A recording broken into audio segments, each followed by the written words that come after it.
So let's just start this off really by just answering this fundamental question. What is outsourced lead generation? Well, lead generation can just be thought of as finding new potential people that might create an opportunity for your business. So maybe it's somebody that wrote in and said they're interested in your business. Maybe it's somebody you heard about that could be interested. You haven't contacted them yet.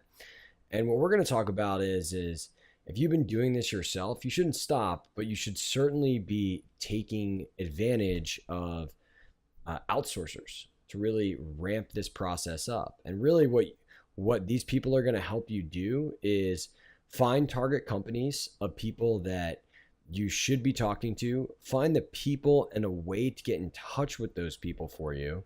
So think maybe the name of the decision maker, an email address, and then all of this rolls up into automated email delivery through scalable software that within 5 minutes, if you have the list of people at the companies you want to talk to with a way to contact them, assuming you're doing it electronically, not through voice, which is totally fine too, a way to email thousands of those people in 5 minutes, which is pretty amazing and is why one person can now do the work of 10 people due to these various methodologies, at least when we're talking about in-house employees.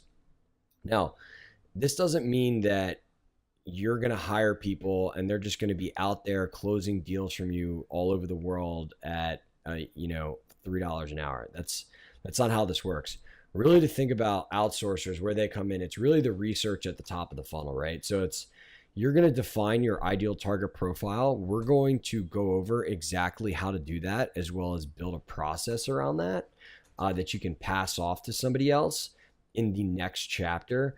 But from there, it's adding potential targets and contacts at those targets and in a way to go ahead and actually email these people, which is in this stage right here where you're sending cold emails, you're maybe making calls in tandem with that, and then you're actually working through the opportunities and closing deals eventually. But you should think about outsourcers as really this top of the funnel, which is more or less a research function that you can have somebody else do for a much lower cost than yourself. So let's talk about when this makes sense, because there are certain instances where in reality, setting up this system and machine, it's not going to be worth your time. But if you have a large market with thousands of businesses, tens of thousands of businesses, millions of potential businesses you could be targeting, it absolutely makes sense to leverage these people to do research for you.